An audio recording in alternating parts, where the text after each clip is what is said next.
The Canadian-made series, based on a book series by Nova Scotia author Rachel Reed, follows the fictional romance between two closeted male hockey stars. The show, while both steamy and very dramatic, also touches on a sobering reality. The NHL is the only major men's pro sports league in North America to never have an active or retired player come out publicly.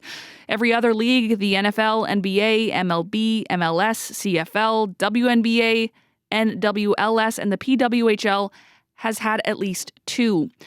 Kurt Weaver is the COO of You Can Play. It's a North American organization that works to ensure the safety and inclusion of all in sport, including 2S LGBTQ plus athletes, coaches, and fans. Welcome to the show, Kurt. Thanks, Clay. Appreciate being here. So what was your initial reaction to Heated Rivalry and its major success? Well, first of all, it's a really well done show. So at its base, it's super entertaining. It pulls the heartstrings. It's also some great sports action. So it's got everything that we really want in great shows.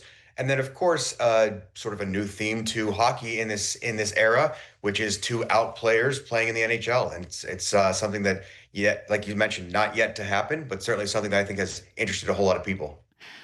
What sort of conversations have you noticed kind of starting in the sports world because of it so far? You know, it's not just the queer community who's talking about it. It's locker rooms everywhere, and it's people within sport. I talk to a lot of different sports across a lot of different places, and almost always the first thing on these calls or in meetings is like, "Hey, I got to see the show." And so it's been really kind of catching fire within the sport community. I think it just kind of goes to show that there's interest and there is a community out there for these stories, and then of course how these stories link into the sports that we all know and love. I know that you were recently at a Pride Night, a hockey game in Seattle, and you saw an interesting reference to the show. What were you noticing at this game?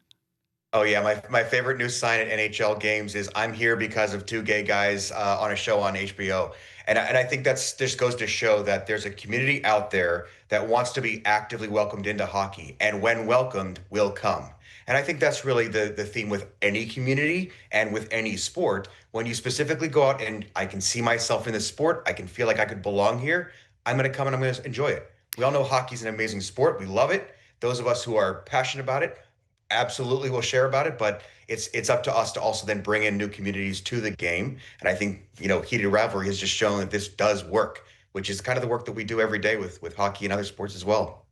This is also happening, though, at the same time as hockey culture and inclusion has been in the news a lot over the past few years, from the Hockey Canada sexual assault trial to the NHL briefly banning Pride tape and then Pride Night jerseys as part of, they call it an updated uniform policy. Do you see any opportunity for change on the heels of Heated Rivalry's major success? You hope, of course, that that's the case. And NHL NHL led the way for being the first men's league that had Pride Nights across all of their teams back in 2013, 2014. So, credit to them for doing this work early on. I think this is showing that there is actual, and again, the data will bear this out. When you show people that you are welcome within a sport actively, they will come to that sport. Love buys more tickets and brings more people in. Hate and exclusion is less. And I think that's just the simple equation that this is. And I think the NHL is taking notice. Of course, they've already seen some press releases come out from that. But this is really the message across all the clubs and the league itself, which is when you show people that a open door, they will walk through it into your sport. I sincerely hope that this is just step one, and they can see that an external source of entertainment was one of these steps. But the more that we do as a league, as teams, it's going to actively bring more people in. And so hopefully this is just scratching the surface of what will come. I've heard the critique from some folks in the queer community that it's maybe not fair for the NHL to try and profit off the success of a show like this. What's your thought when it comes to that?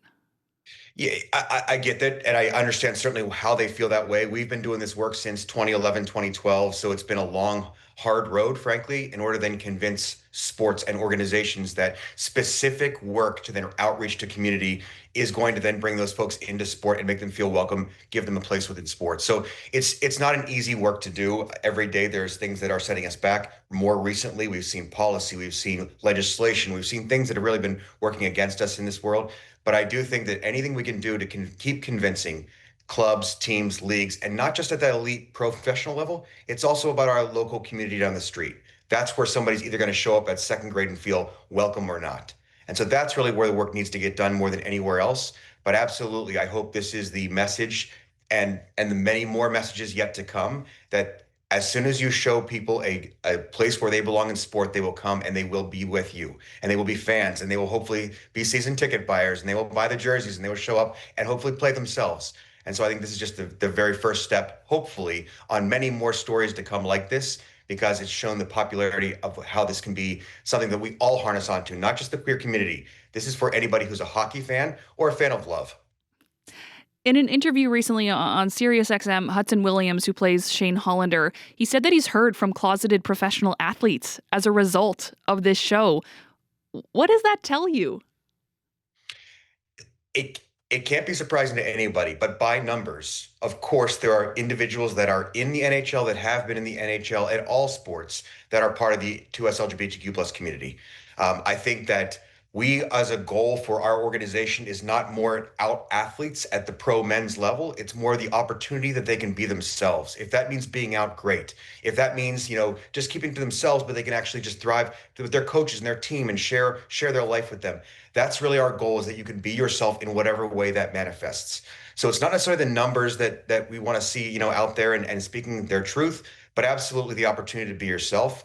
And I think that's where, I appreciate Hudson's been really making the rounds on the press, and absolutely athletes will reach out because they start to see, well, somebody I can share my story with and share my life with, because I can't do it right now with my teammates or my coach or my community or my fan base. And I think that's really what we want to work through with these clubs and with the leagues and with any sports, which is, let's do the work to make sure they can come out if they would like to.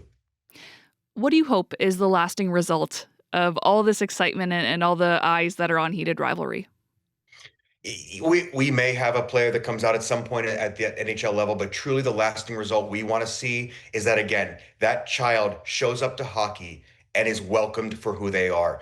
A young person who's already been playing hockey, but potentially, learning more about themselves, they can share that with their teammates and with their coach and their community, without feeling the worry that I'm going to be kicked out of hockey or kicked out of my sport. And so, of course, the lasting effect of this is you can come and you can play your sport because you love your sport. And you're not going to be welcomed or not because of your sexuality. It's going to be welcomed no matter who you are, no matter where you come from. And that's really our dream, of course, for sport overall. Kurt, really appreciate your time this afternoon. Thanks for the conversation. Thank you. Appreciate you covering this, and watch the show if you have it. That is Kurt Weaver, the COO of You Can Play. It's a North American organization dedicated to promoting inclusion in sport.